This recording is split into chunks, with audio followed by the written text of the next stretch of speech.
Hello, I just thought I'd jump on and make another video while we're on the theme of Flight 93, and also I'd just like to thank those who have left comments recently on a couple of videos and which are very helpful. One comment in particular from an older video here from somebody at name no display.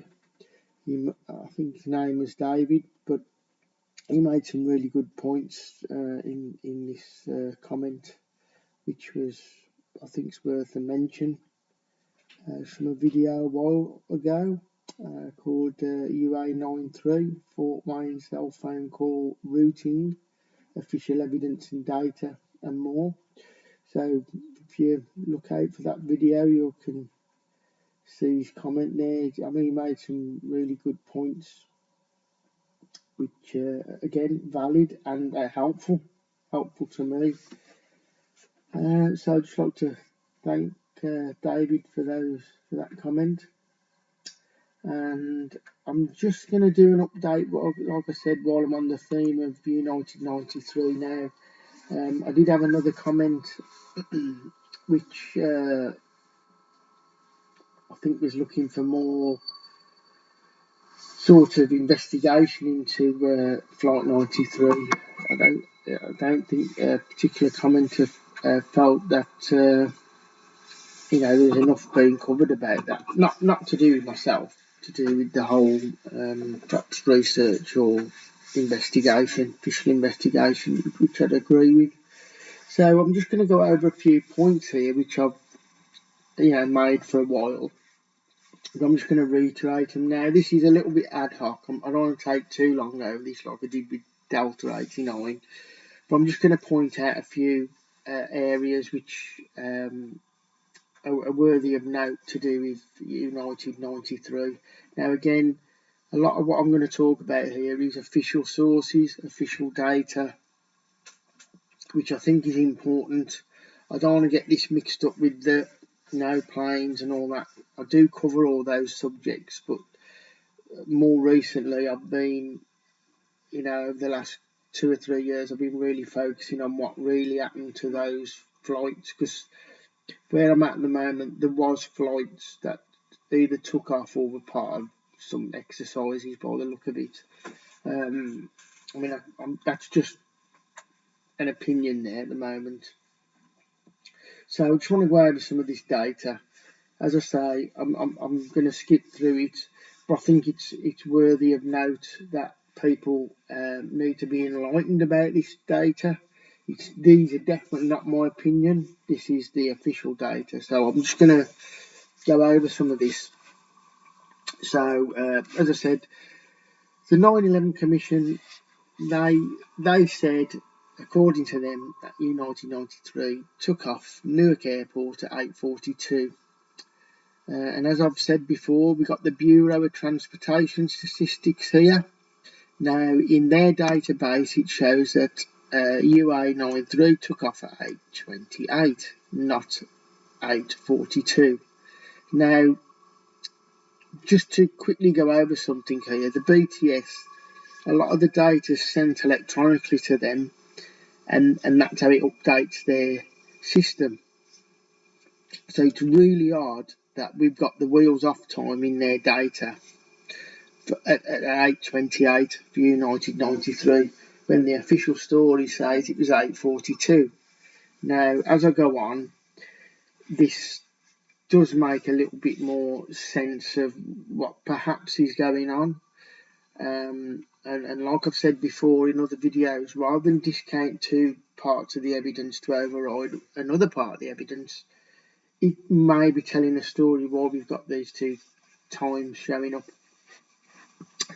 So as I said, the Commission, they asserted the 8:42 takeoff time, and according to them, it come from, well, from what I've read, it's come from two sources, which is how they established that. One was the ACARS data, and also the air traffic control recordings and transcripts. Although when I've checked these out to some degree, there's a bit of contention with this. And for example, the official ACARS data for UA93 was it shows that UA93 was ready to take off at 8:38. Now this is the ACARS, which correspond to UA93 still being grounded just before takeoff at 8:42. So that's sort of indicating that there was a plane perhaps on the runway ready for takeoff at 8:38. However, there's a 20-minute portion of data missing, which is unaccounted for between 8:39 and 8:58 in the ACARS data. Now, do we have an absence of evidence there which indicates something else? I'm very skeptical of why, there's a 20-minute portion missing of data which is unaccounted for. Also, similarly, we've got air traffic control recordings from UA93, which confirm it didn't take off. So, sorry, they did take off, but no timeline is correlated in the recordings. What I mean by that is it's difficult to show a timeline of saying that the plane took off in the recording at 8:42. Nothing's sort of mentioned about times. So whether that timeline could be shifted further backwards or forwards, it's difficult for me to tell. So again, we're taking that on face value. Again, I'm skeptical because there's no way of telling whether those recordings show an 8:42 departure in the air traffic control recordings. Now, as I said, the wheels off time data is generated automatically by a mechanical sensor switch, which triggers when the aircraft loses contact with the ground during takeoff. Okay, so this is what happens, and the BTS gets this data on a regular basis. So ostensibly, there's no human intervention involved. So it's not like a human failure. So I just needed to clarify that because some people might think somebody taking all this information down, and it can be like a human mistake. A lot of this is electronic. So I hope that sort of clears that up for some people. So, like I say, what is confirmed in the BTS data is an aircraft which allegedly took off at 8:28. And incidentally, in the BTS, it has the tail number of N591UA, which is the same tail number as the aircraft which is recorded in the ACARS data. So this is highly, highly strange, this time discrepancy. But again, it needs highlighting. Okay, just to mention here, some of you might have seen a video I made about the strange encounter of Anthony F. Mazza on 9/11. Now, Anthony Mazza was a fueler and he worked at Newark International Airport since 1973. Now, again, I'm going to skip through this because on Friday, 12th October 2001, Anthony Mazza actually watched a memorial for the crew of Flight 93 and saw pictures of the co-pilot who was officially named, which was Leroy Homer. And Anthony Mazza stated that he was certain that the co-pilot who he spoke with was not Leroy Homer. So this is Leroy Homer there. Now, according to Anthony Mazza, he was interviewed by the FBI on the 19th of October 2001. Mazza stated prior to the passengers boarding the flight, after the fueling of the aircraft, he proceeded to the cockpit to inform the co-pilot of the completed task. Now, this is a standard procedure, an operating procedure for United, out of Newark for many years. So Mazza entered the cockpit where he handed the fueling document to a young Caucasian male, well-groomed, brown hair and a white shirt, who was sitting in the co-pilot seat. Now, this is very strange, and obviously the male responded to Mazza by saying thank you. So seeing this on the telly, and the people named as the crew, there the pilot there, this guy here, co-pilot Leroy Homer, he didn't recognise him, which is very, very strange. Now, if he'd have been mixed up with Jason Dole, the actual pilot, Mazza would have recognised the other person, and he didn't. So this is very, very, very, to me, it's damning piece of evidence, because I don't feel Mazza was mixed up. He took it upon himself, and to mention this and contact the FBI about this. So this is very, very, very strange. So I do write about this in my article. You can see those on my blog.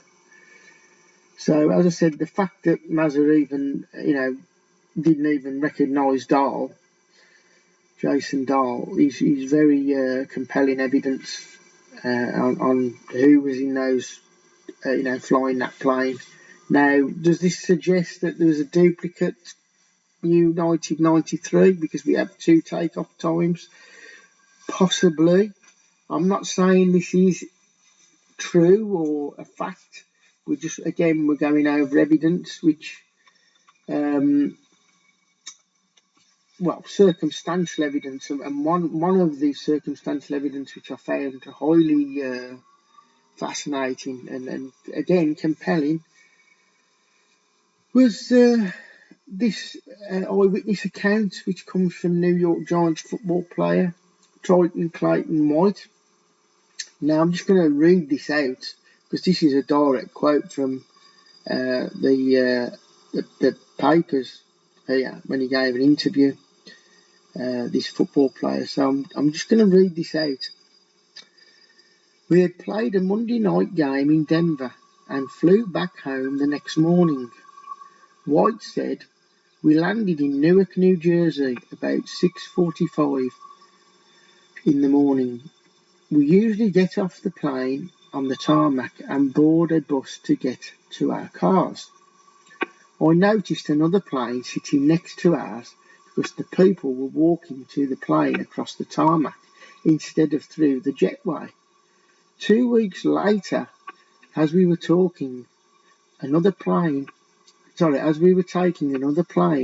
a game, one of the stewardesses informed us the plane that had been boarding next to us was Flight 93 that had crashed in Pennsylvania on 9/11. That was a very eerie feeling. Now that's an account from Triton Clayton White, a New York Giants football player. Now, there's nothing in the official narrative about people boarding on the tarmac. In fact, the official narrative shows they boarded at gate C19, I think it was. And they stand corrected on that off the top of my head. But they definitely went down from a gate and boarded from the gate, not on the tarmac. So this is, again, it calls into question a little bit. Seeing, this is quite early for them to be boarding the plane. So was this an earlier flight? I don't know. At the end of the day, as I've covered, I've shown news reports, official news reports of United 93 that was flying from Chicago to Cleveland. That was reported. That was its destination. Again, very, very strange. That was actually reported. That's actually on my YouTube channel. If you can't find it on my YouTube channel, go to my BitTube channel, because I archive a hell of a lot of things that are not on YouTube or not allowed on there. So please go over to my BitTube channel. So again, I've highlighted the discrepancies regarding the wheels off time. Now, interestingly, are we looking at two pieces of evidence? So, of two flights. Now, that may seem very strange for a lot of people, but when you bring into the mix that they were actually doing a whole bunch of training exercises, and we have evidence that they were doing a live flight exercise that day, and in fact, from the official evidence, there's many planes that were squawking hijacking codes.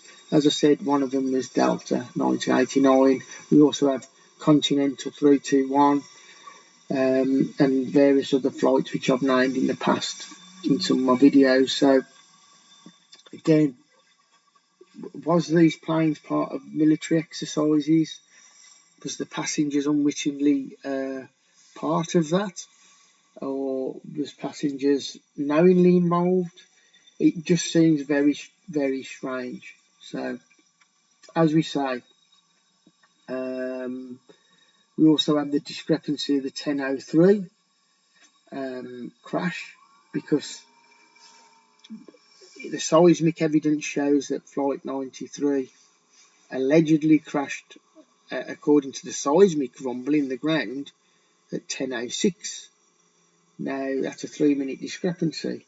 Now, as I pointed out to somebody, I think it was David, in those comments, which sort of jogged my memory a little bit, that the FAA had actually originally thought that Flight 93 crashed at 10:07.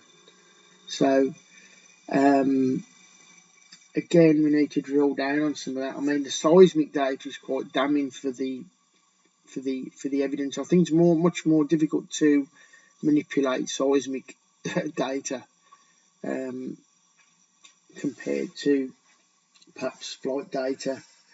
I don't know, but just again a suggestion. It's very odd how this rumble, and we have witnesses saying it was 10:06 as well. So that's something else I just thought of there. So now this is the ACARS data. I just want to go over this again. This is interesting. I mentioned the wheels off time there. So during, again, my analysis, which is based on official FBI documents, on the 11th September 2001, raised the question whether United Airlines and FAA were tracing two different flights. So again, this is similar to the Delta presentation I've done, where NORAD and NEEDS and FAA, they all have different ways of, on their screens. Some of them don't see what others are seeing in the screen because they're not visible. So it shows apparently that the UAL, United Airlines, are in direct physical contact with its own aeroplanes. So the ACARS logs shows that until 10:10 a.m. ACARS messages, which were sent by the United Airlines dispatchers to N51 UA, were physically received by the aeroplane. Now, they know this because it makes a sound when they're received. And so again, this is highly strange. This is at 10:10 a.m. after when it's allegedly crashed, whether it's at 10:03 or 10:06 or 7. But just to say, the contact with United Airlines 93 N591 UA were over Toledo and Fort Wayne and Champaign, Illinois, which is nowhere near the crash site. Nowhere near. It's in the other direction, more west to Pittsburgh. In fact, it's more northerly and west, I think. So that's worth checking out. I have made videos about this where you can see it all on the map. So if anybody's interested, just try and go through some of the videos. If not, again, check my BitChute down on there. So official data sort of shows that the United Airlines and FAA were tracking two different airplanes, essentially, flying at different times in different directions. Now, just to mention again that the air traffic control, they were tracking a different plane. Now, they gave some coordinates that were 15 miles past the crash site. Now, this is, again, damning evidence. 15 miles past the alleged crash site. So, this is highly strange, the information. So, just to pick up again here, according to this, just find where I am.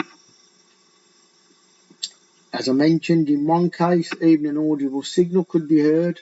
According to messages 18 and 19 on the ACARS data, they were sent to the aircraft from CHIDD using the radio ground station near Champaign, Illinois, and that's its code there as designated in the line. So again, I've studied these, and it is highly strange that the plane is still receiving these messages. And message 19 also activated the audible signal in the aircraft. Now, again, damning evidence there. So apparently the last message by UA93 here happened later. So messages 20 to 24 were sent to the aircraft from CHIDD. However, all the messages were rejected, indicating the aircraft did not receive them. However, the damning evidence there with message 19 and 18 were after the crash, so alleged crash, I should say. So just moving on. By the way, a lot of this is backed up by Michael J. Winter in the documents, by the way, official documents, and that's the code number there, FD 302 of Michael J. Winter. So again, things I'm talking about is actually backed up, and a lot of it is their own evidence, their own official evidence. So I'm just going to skip through some of this. Again, Flight 93's transponder still on after the alleged crash. Now, again, it was still activated at 10:05. Now, again, some contention here. So it says here the transponder is reactivated at 10:02 and 50 seconds, and then stays on approximately for 20 seconds. Now, I've got some other information showing that it's still on at 10:05, which would fit the 10:06 time actually with the seismic readings. Although I don't, at this point, I don't, from the visible, viewable, observable evidence, which is backed up by FBI testimony and accounts in videos as well, that they didn't even think the plane had crashed there. So again, make of that what you will. I'm not saying, sort of saying anything there, because I know a lot of people who believe United 93 crashed there. I'm sort of in the other direction on the viewable evidence and a lot of the data and so official data and debris that I've been looking into. I'm very, very sceptical that there was ever like a crash, that plane crashed there. That's just where I'm at. I'm not telling you what to think, but that's what I see from the evidence and testimony, and that's sort of where I'm at with that. So here I mentioned the dispute of the recordings at 10:06. The seismologist was lent on to some degree to change, but one of them didn't. He stuck more rigid. I think Kim Young, I think he may have buckled a bit. So where am I now? Let's have a look. So just some other bits going over here as I pull down. Yeah. So this is in the transcripts, this part here. We've lost radar contact with UA93. Now, again, I've read through all these. Now, they give the last lat long as 39.5 north, 78.46 west. Now, this point is 15 miles southwest of the official crash site, which I've mentioned. I've just clarified that a bit. So, this is in the air traffic control communications, which I've mentioned and written about on my blog. Put the maps on there to show exactly where that is. Let's just go through a little bit more of this. Time pressing on. Oh, here we go. So this is the crash site. This is the coordinates for UA93 on the air traffic control. Now this is 15 miles. Well, it's 15.70 miles past the crash site. And we're talking miles, not aeronautical miles, by the way. And there you go. There's the actual coordinates given by there. Again, in the official ATC recordings. So, again, there's evidence that UA93 was in 2 different locations after the crash. Now, there was no emergency locator transmitter either, so there was no transmission signal to show that UA93 had crashed, which there should have been on impact.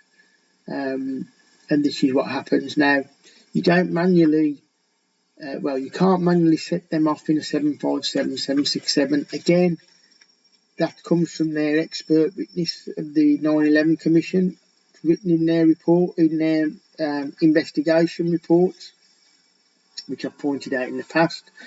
So just to explain, an emergency locator transmitter, it transmits like a beacon, and they're carried aboard the general aviation aircraft in the US. So in the event of an aircraft accident, these devices are designed to transmit a distress signal on frequency 121.5 and 243 megahertz. So ELTs are mounted in the plane and designed to be triggered upon impact. There is some people saying that they do go off a lot, they get erroneous ones. But when you look at the ELTs involving these 4 flights, again, very, very strange. We had an ELT for Flight 11 that went off too early before the alleged crash time, and we have United 175's ELT going off 4 minutes too early before the crash time. So, again, make of this what you will. This is not my opinion. This is what's all in their official data that I've read through over many years and bringing to you here. I do link a lot of areas where you get information as well. I am building a repository of information on all this, so like a digital one, so people can go and look at all these documents themselves and read through them. So we've got no ELT for Flight 93. Now, I think I might just doesn't. Yeah, so here we go. So there's no apparent ELT signal picked up in the area where UA93 allegedly crashed. Major Alan Knox, who works at the Air Force Rescue Coordination Centre, which is the contact for credible ELT signals, will tell the 9/11 Commission he does not recall an ELT detection being brought to his attention. So, I'm sorry folks, but this indicates that UA93 did not crash in Shanksville. Again, a lot of people are not going to like that. Obviously, it's very upsetting if you was to talk about this to family members. But it's very controversial information and evidence. This is. So again, make of that what you will. I'm not telling people what to believe. I'm just bringing this evidence right there. Now, we did have an ELT that went off, which I mentioned in my last presentation to do with Delta 89, which is over Ann Arbor in Michigan. Now, which is not too far from Cleveland, actually. Now, this went off at 9, I think it would have been around 9, I think it was reported at 9:51, but actually went off a little bit earlier than that. So, again, there was no reports of a plane crashing in Ann Arbor. Again, was this part of some of the military exercises that were going down with big planes being hijacked? Who knows at this point, but I've got a good idea to speculate that was probably what was going on. Now, something I mentioned in another previous presentation on a video I made, I think one of my last videos was United Airlines Flight 93's new flight plan to Reagan National Airport, Washington. So again, this is to do about this flight plan that was filed. Now, actually the first flight plan was, which I didn't mention in that presentation, by the way, in my last video, was to Hagerstown, and the second one at 9:55 a.m. to Reagan National Airport. So Hagerstown is way short of, it's about 65 miles, I think, past the crash site. So, which additionally, to support evidence, Linda Justice can be heard in the air traffic control communication recordings saying that UA93 is flashing over Hagerstown. Now, again, what the hell is Flight 93 doing flashing over Hagerstown, which is 65 miles past the crash site, heading towards Washington? So, again, the link's there for that. I'll just hold that there. So there's just a few areas there, and I've just put it on the map again for you. Look there, Flight 93 crash site, Hagerstown is there. So, approximately 69 miles past the crash site, not 65, but said, just correcting myself there. For anything else to mention? So yes, Dateline reported this, the hijackers filed a new flight plan from on board the aeroplane with new destination to Reagan National Airport. So this is a little bit where it was trying to be played down. Now this is to do with the commission investigations. So this is again official data here, folks. This is not me. So other information, approximately 13:48, aircraft handed off from LOR 49 sector for IRL 67 sector. Aircraft continued tracking on primary target, southeast, altitude unknown. Again, quite convenient. Being as we've got an issue with the altitude, by the way, which I pointed out in my last video. So at 13:56, 32 seconds, So 1356 is actually 9:56 when you convert the time zones. IRL controller changed flight plan direct to Hagerstown. So there we go there. To DCA. So that ZDC would have strips and be able to accept handoff.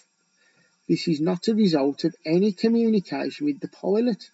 You see, that's very, very misleading, because to follow the flight plan would have come from the pilot. But what they're actually meaning here in this is regarding the handoff. Now, it could be read, and they've underlined not, look.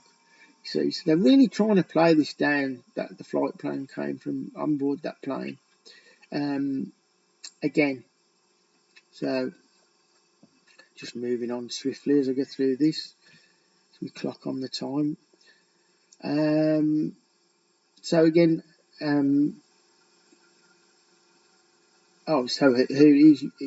yet there's a major contradiction in the staff report published 26th of August 2004, which references its source as the NTSB report, Flight 93 Flight Data Recorder. It states the pilot hijacker, presumably Gerard, dialed into the flight computer the navigation code for Reagan National Airport in order to fly the aircraft towards Washington.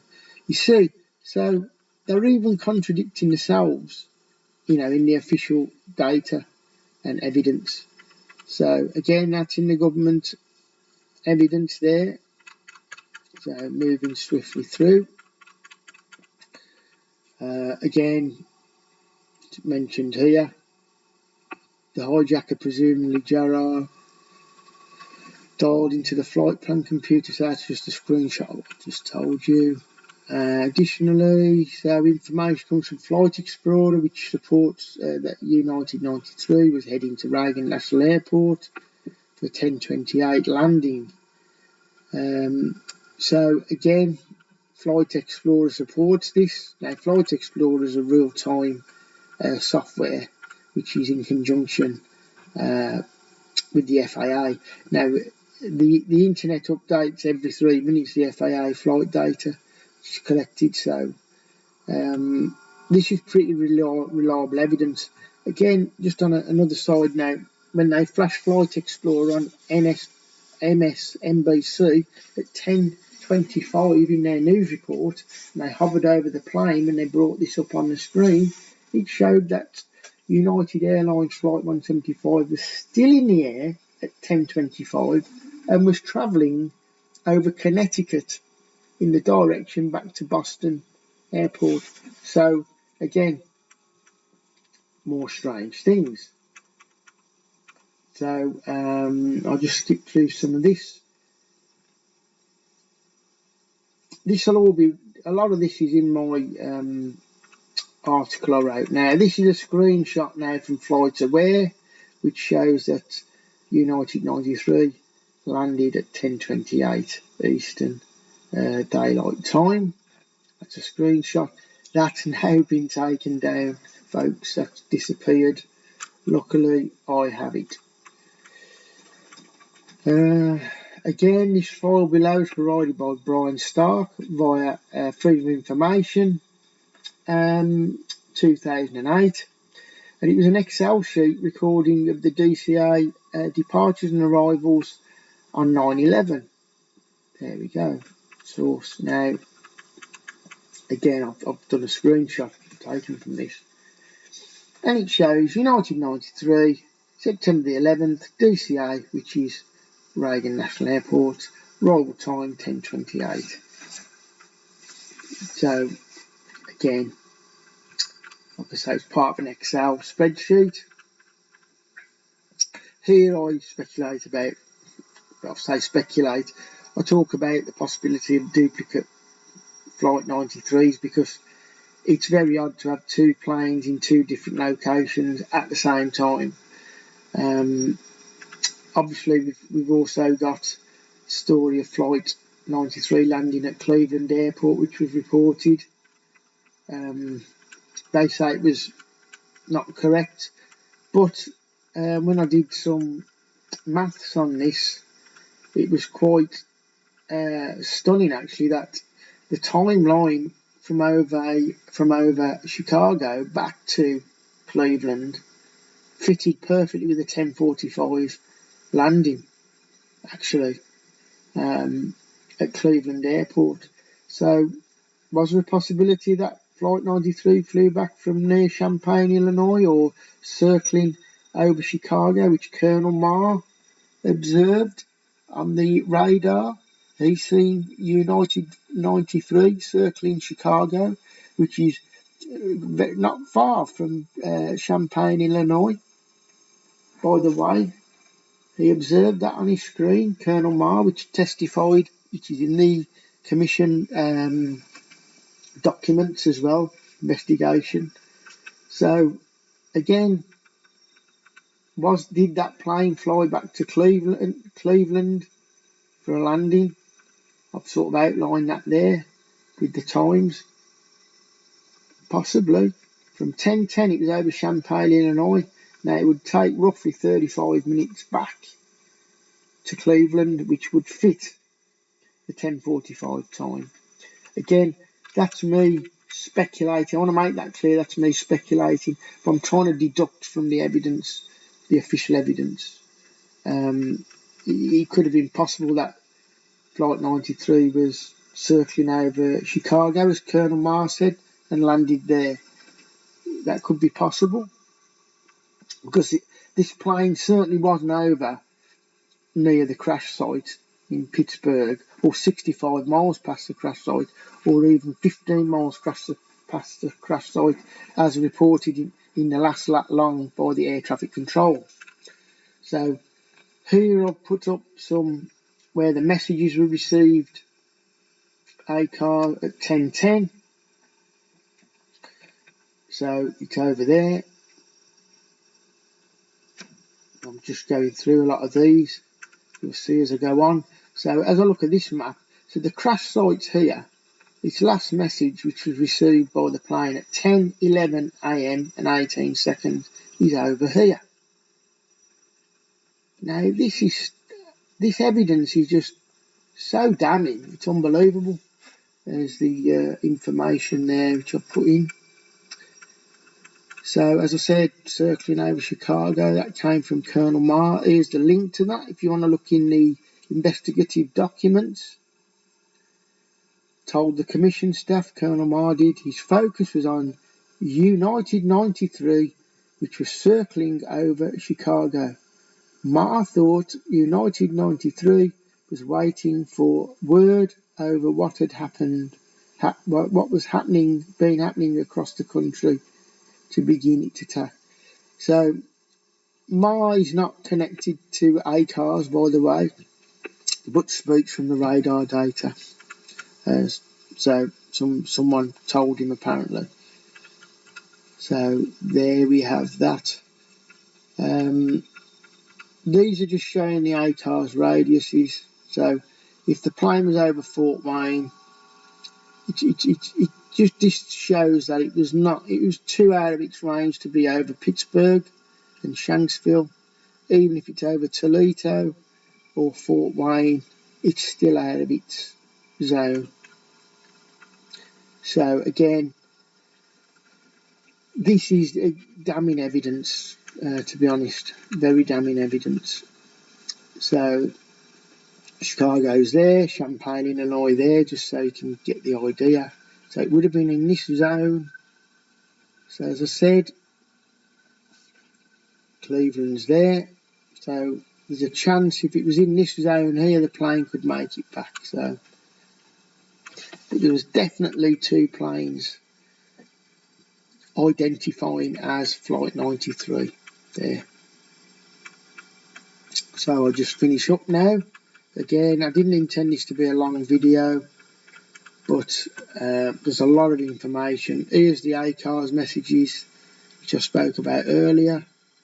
Again, official information. This is a screenshot I've highlighted here. Both messages were sent to the printer, and message 19 also activated an audible signal in the aircraft. So again, folks, damning evidence, message 18 and 19, which is again at 10:10 onwards, produced an audible signal in the aircraft. So if the aircraft had crashed 5-10 minutes earlier, how do you get an audible signal in the aircraft? So as I said, a report on the news, which was CNBC, reported original Chicago heading to Cleveland. That was reported. Just check this piece out. So again, does this support that Flight 92 is over that way? So again, we've got the confusion with the Delta 89 and 93 confusion. I won't cover that because I've covered that before. Like I say, I'm just going to finish up now. So I've put here on my final note, the hypothesis I propose in this analysis was formed based on official evidence, telemetry data, witnesses' statements, and various news media sources, which has led me to reach my conclusions to some degree, although I will keep an open mind and allowance of new evidence which will warrant further inquiry, which may form a new updated hypothesis in the future. But for now, the evidence tells me we have two Flight 93s being identified, whether that's on the screens or in as a real physical aircrafts. That's what the evidence is telling us. And in both cases, they show that they did not crash at the alleged crash site.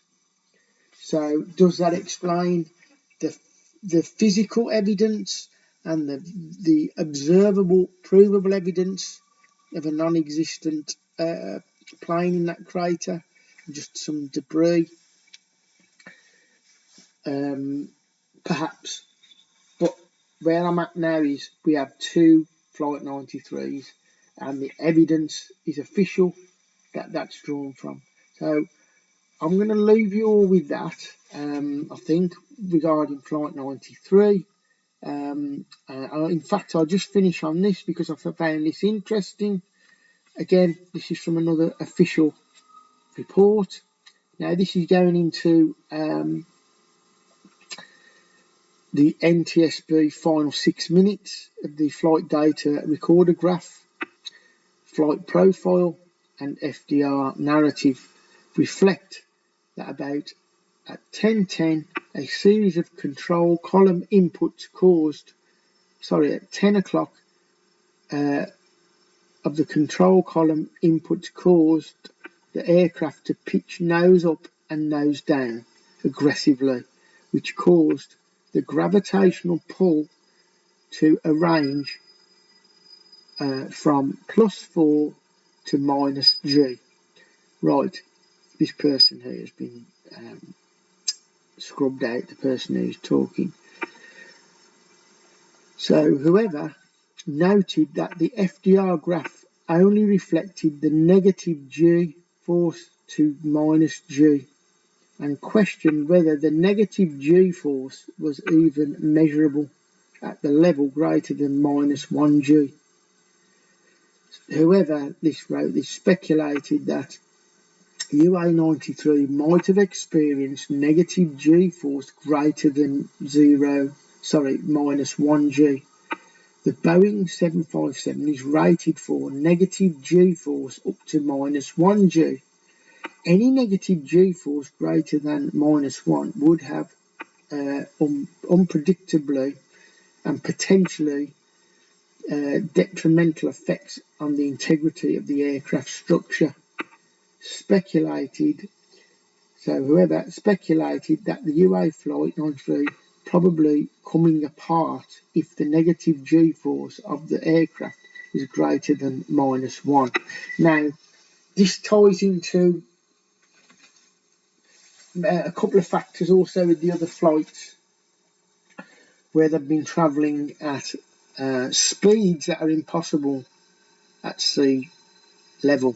Now, I intend to try and cover this because it has been tried to be passed off as that the plane structure would be okay travelling at those levels, and I want to try and cover that in some depth, or at least cover it, because I feel, if you look at, there's a flight actually that crashed in November 2001.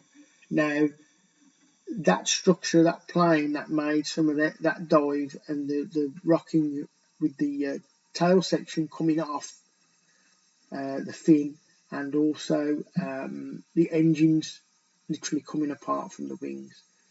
So structurally, what we're reading here now, this is on the record. Now this is applying to Flight 93. Now United Flight 175 are travelling more, well they say 586 miles an hour, depending on who you look at, but the average is, and from Richard Hall's radar analysis, he was able to determine the speed to some accuracy, that there perhaps would have been a structural element of the aircraft flying at that altitude in New York at that speed because of the density of the air, and the engines needing to be 6 times larger for the air to get through and more powerful. So because at 35,000 feet the air is a lot more thinner, less dense. So I will try and address some of that in the future. It's quite a complex area, I think, and again, this cause, just discussing this sometimes can cause a lot of issues amongst the research community. But I do feel it's a conversation worth having and to discuss. Again, I'm not here to fall out with people who may have a different point of view when we discuss this information, because again, that doesn't get us anywhere. I have been down that rabbit hole with people where we've had words, but I think going forward, and I've sort of got to this area myself where I think it's more fruitful to just try and discuss some of these areas, even if people have different, points of view. I'm not saying whether what I'm, implying there with whether the structure of the aircraft falls apart, but there is some evidence of that in that previous flight I mentioned that happened in, I think it was the November of 2001. So, but we'll discuss that. And again, I'm not here to fall out with people who have a different, they may have different answers, which can help me, as I say, and also get closer to the truth. So, we'll discuss that and see where it goes. But for now, I'm going to sign off, and I'll be back again soon. And I hope you all have a good day and speak again soon. Oh, and by the way, thanks for your comments. They again, David's comment as well had some information in that was really helpful. So thanks, David, for that. And thanks to all my new subscribers who are subscribing, and all my old subscribers who've been with me for a while who also comment. I really enjoy that interaction. So thanks for that. And give it a like and a subscribe if you're new here, and we'll speak again soon. Bye for now.